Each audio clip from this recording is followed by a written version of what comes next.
Yesu ashimwe, Yesu ashimwe, Yesu ashimwe. Ndabahaye kaze mu ijambo ry'Imana, umwami abahezagire. Tutagiye muri birebire, tusangira amajambo y'Imana ari ngaha muri iki cete Paulo yandikiye ishengero ry'Ifilipi. Igice ca mbere n'umurongo w'icenda turagiye gusomaho ijambo ry'Imana. Nomero z'urukaratasi n'amajana 223 ku bafise Bibiliya zidasubiyemwo. Turagiye gusoma ku murongo wa 9 igice ca mbere havuga ngo Paulo asengera abi Filipi, kandi ico sengera no kugira ngo urukundo rwanyu rugwire rwongerekane mu bwenge no mu kumenya rwose, murobanure ibidahwana, muhore mutagira ubupfunya canke ibigwisha gushitsa ku munsi wa Kristo, mwuzuye imbuto z'ukugororoka ziheshwa na Yesu Kristo, ngo muheshe Imana icubahiro n'ishimwe. Amina, amina. N'aya majambo y'Imana, intumbero y'amajambo tugira tuvugane ni jambo rivuga ngo gukura mu vy'Imana. Ego mbariro muri kumwe ati dukure mu vy'Imana. Ego niryo jambo nakuyemwo aya majambo atari make Paulo yandikiye iri shengero ry'Ifilipi. Iri shengero ry'Ifilipi Paulo yarishinze mu rugendo rwiwe rwa kabiri hariya ku mugabane wa Buraya. Umviriza ingene yagiyeyo. Paulo yinjiriye mu gihugu ca Furugiya, hariya ifurugiya, aca yongera ca ni Galatiya, aca Galatiya aca Musiya, ava Musiya aja ahantu bita Bituniya, ava Bituniya aja Iniyapoli, ava Iniyapoli yinjira mu gisagara c'Ifilipi cari cubatswe n'Abaroma kuri uyu mugabane wa Buraya. Umwami nashimwe cyane, umwami nashimwe cyane. Ashitseyo ngo bukeye mu gatondo arenga irembo amanuka ku ruzi, yibaza ngo niho basengera, ahasanga Barudiya n'abandi bantu b'Imana. Paulo caranzika atangura kuvuga ubutumwa bwiza. Bibiliya itwereka ngo ubutumwa bwiza buvuze bwugurura umutima wa Rudiya. Rudiya ngo ahejeje kwihana neza arababarira ati nimba nduwizera mumfashe muze kurari wanje mucumbiki wanje. Umwami nashimwe cyane, umwami nashimwe cyane, umwami nashimwe cyane. Aha rero Ifilipi iryo shengero nari yatanguye, umunyagice wa mbere yabayeho ahantu Buraya n'uyu muntu yitwa Rudiya, niwe yatanguye kwihana. Nyuma zaho umupfumu acarihana. Umupfumu yihanye, umukozi w'Imana acaragira ingorane aja mu gasho. Mu gasho ubutumwa burabandanya, kuko ubutumwa ntibuvugwa mu vyiza gusa, no mu marushwa buravugwa. Iyo umuntu w'Imana aguye ku munsi mubi, inkomezi ziwe ziba zarinke. Mumvugire amina, mumvugire amina. Nta mpamvu nimwe ihari itumugwa. N'abari mu gasho baravuze ubutumwa, abantu barakizwa, maze n'umusoda ngo arihana. Umwami nabahezagira. Hanyuma rero iki gitabo canke iri jambo, icigwa gikuru kiri muri ubu butumwa Paulo yavuze canke muri iki cete, ni ukuvuga ngo kubaho mu buzima bwa gikristo. Mbariwo muri kumwe ati tubeho mu buzima bwa gikristo, kuko benshi baraho mu buzima bw'igipagani. Yego tubeho mu buzima bw'igikristo, turirimbe ibisa natwe. Haleluya, haleluya. Mu buzima bwa gikristo. Subira umumbaririre ati tubeho mu buzima bw'igikristo. Iryo niryo jambo rikuru, icigwa gikuru kiri muri iki cete c'Abafilipi. Umurongo mukuru uri muri iki cete Paulo yandikiye Abafilipi ni ukuvuga ngo uvuga ngo kubaho ni Kristo kandi gupfa ni inyungu. Amina, amina, amina. N'aya majambo y'Imana yo twamaze gusoma. Paulo yavuze ngo kandi ico nsengera, amaze gushingira ishengero ryahariye i Filipi, aca arabandikira abakomeza, arababarira ati kandi ico nsengera ni ukugira ngo urukundo rwanyu rugwire, rwongerekane mu bwenge no mu kumenya. Haleluya! Rwongerekane mu bwenge no mu kumenya. Umviriza, icatuma babwira ivyo nuko bari ishengero risanga mu rukundo. Yagomba kubakomeza ngo urwo rukundo rugire gute? Rugire gute? Rugwire. Intumbero yo kubandikira kwari ukubakomeza ngo urwo rukundo barushiraneko, kwari ukubashimira urukundo bari bafise. Iyo ntumbero yo kubandikira. Kabiri, kwari ukugira ngo urwo rukundo rubateremwo, barushiraneko na mugenzi we. Bari wo muri kumwe tingwe dukundane nk'abana b'Imana.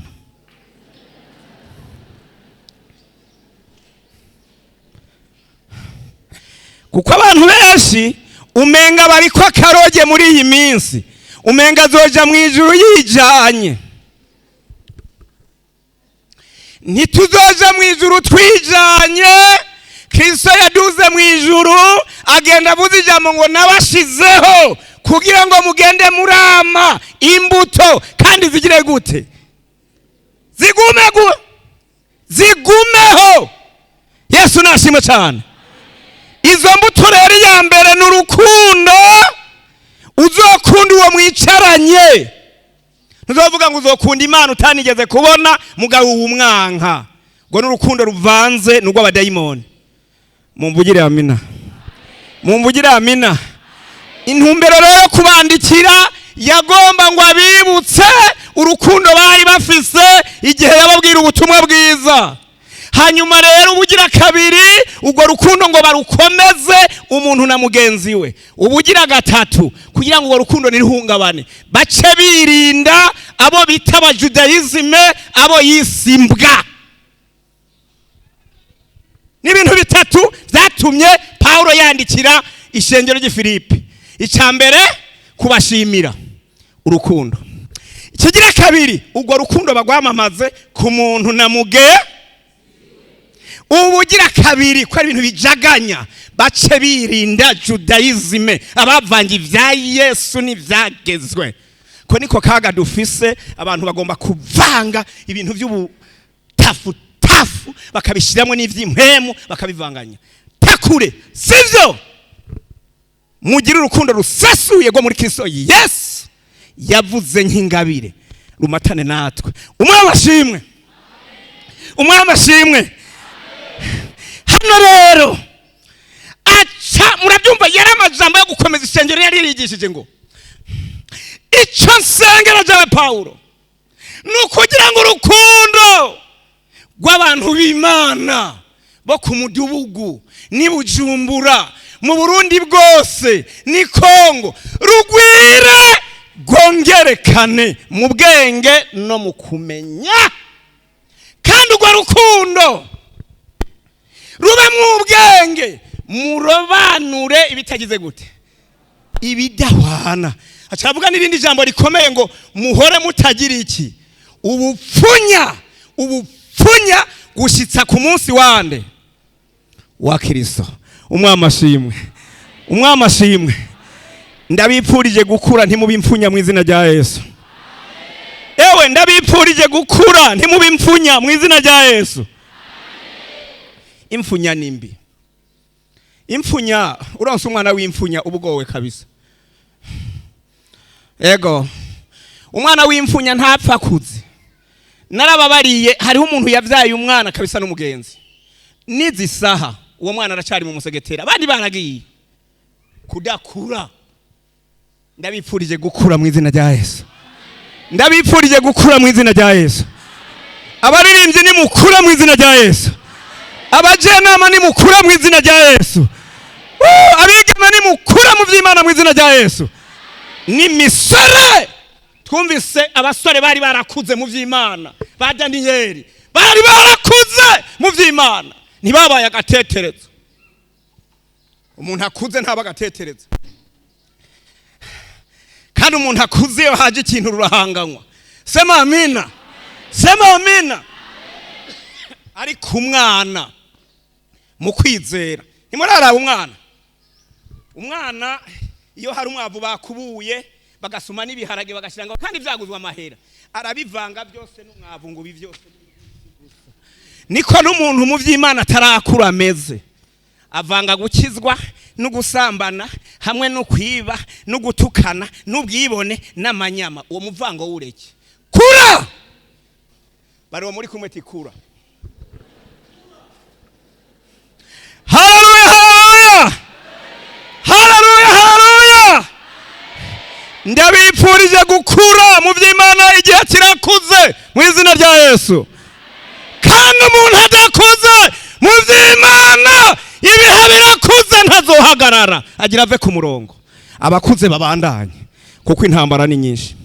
Haleluya, ni nyinshi. Yego, ndabipfurije rero gukura. Acarababarira, tumviriza, nimba rero mwarakuze murobanura ibidahwana, ntimwamwe mwigira impfunya, mwerekane ko mukuze. Uwandikiye Abaheburayo yabandikiye avuga ngo indya zigumye nizo kurya bameze gute? Abakuze bakomeye, mbwa ngo batarakura tubaramiza amata bajyamye mu musegetera. Akira bimwe bigaseseka bigaca, akira.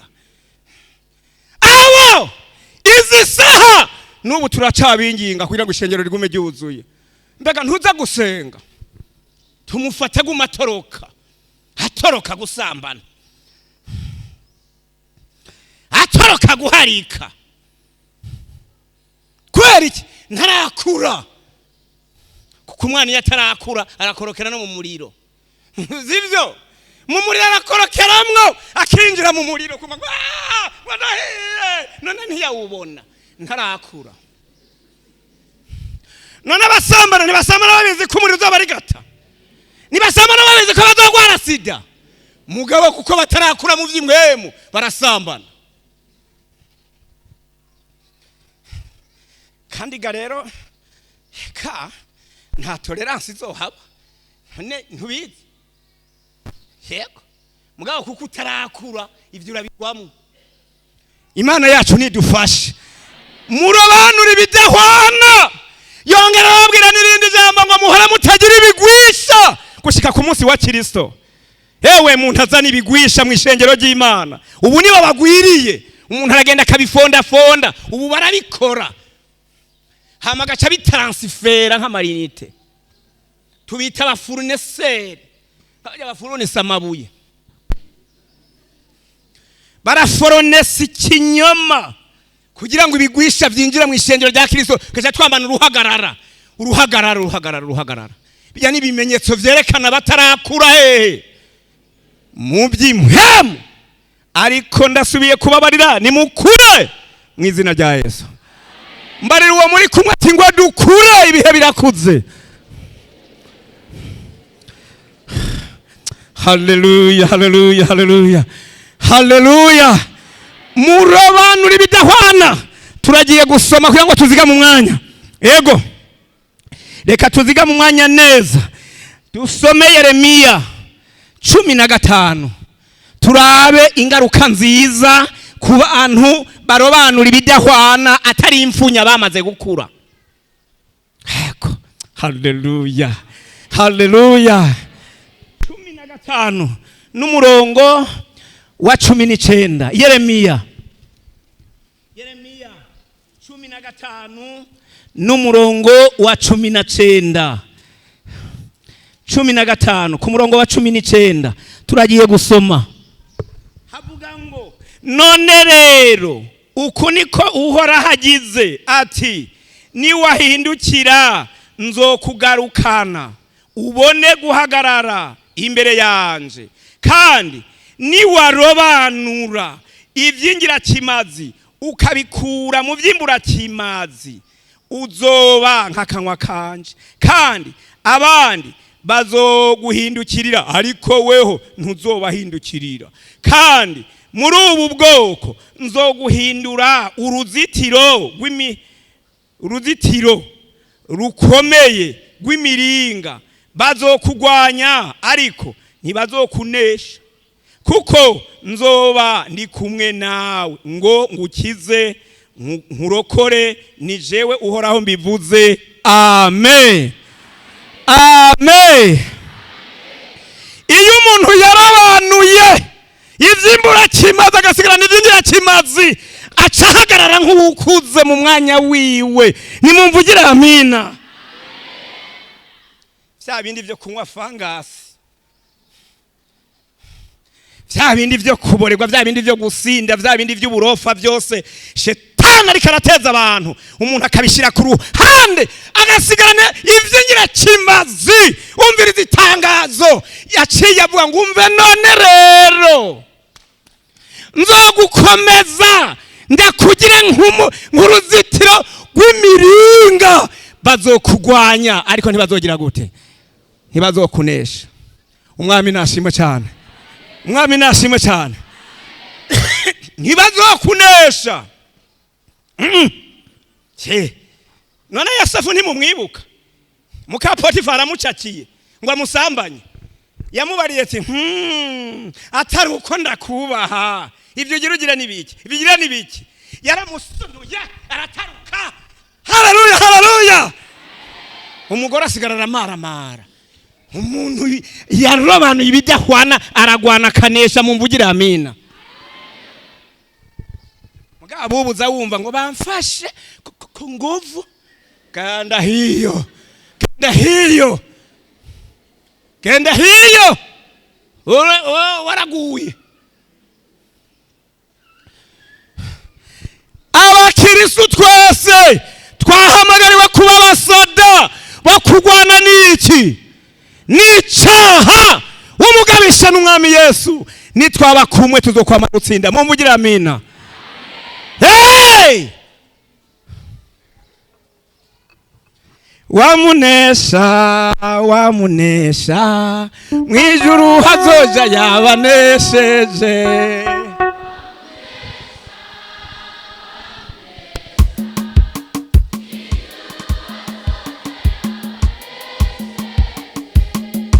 Wamunesha. Shetani no munsi ariko aragwanya abantu. Mugabo umugabisha n'umwami Yesu. Nitwaba kumwe tuzokwama dutsinda. Mumvugire amina. Mumvugire amina. Hey!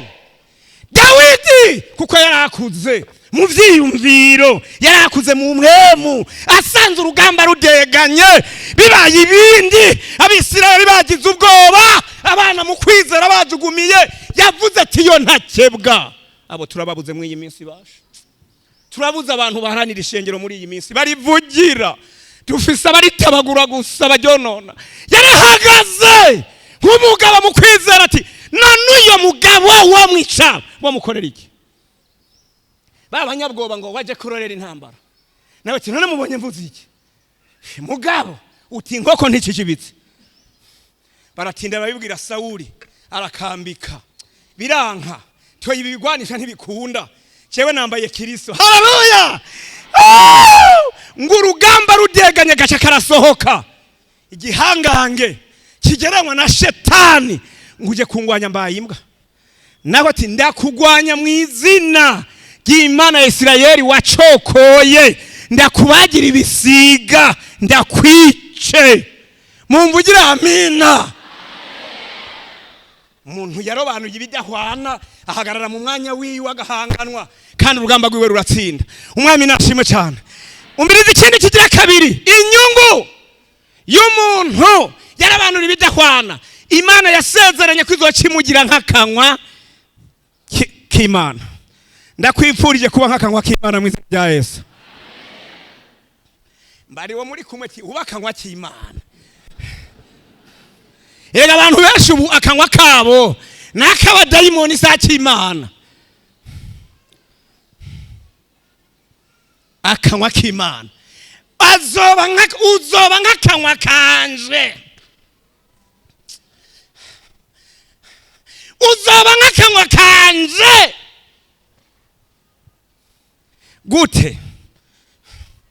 Usomye Bibiliya hano Ibyakozwe n'Intumwa igice ca 16 ku murongo w'8, murazosoma muraraba inkuru iriyo. Haleluya, haleluya. Paulo na Sila ngo bari mwibohero bajijirijwe, urugamba rundeganye, amaguru arabaje mu matana z'ibiti, uguya gwabize, baraririwe n'umusoda hejuru zabo nk'imbohe nyene. Haleluya, haleluya.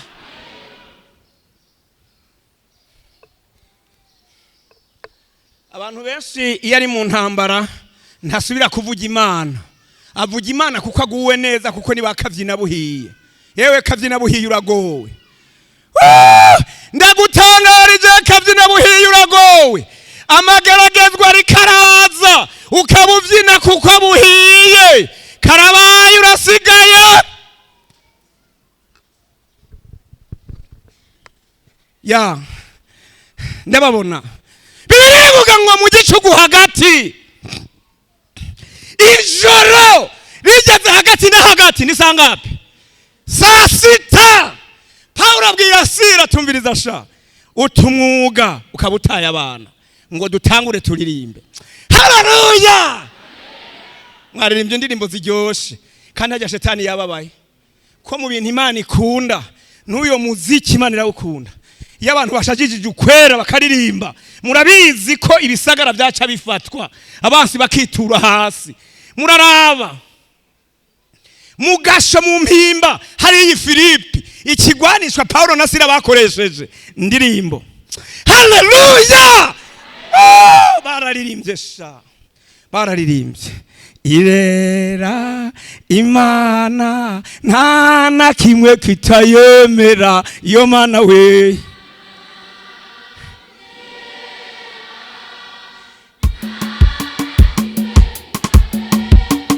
Yoyo nta na kimwe kitamwemera,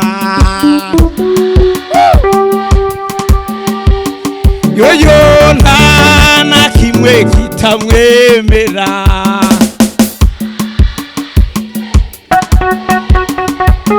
Imana irera nta na kimwe kitayemera.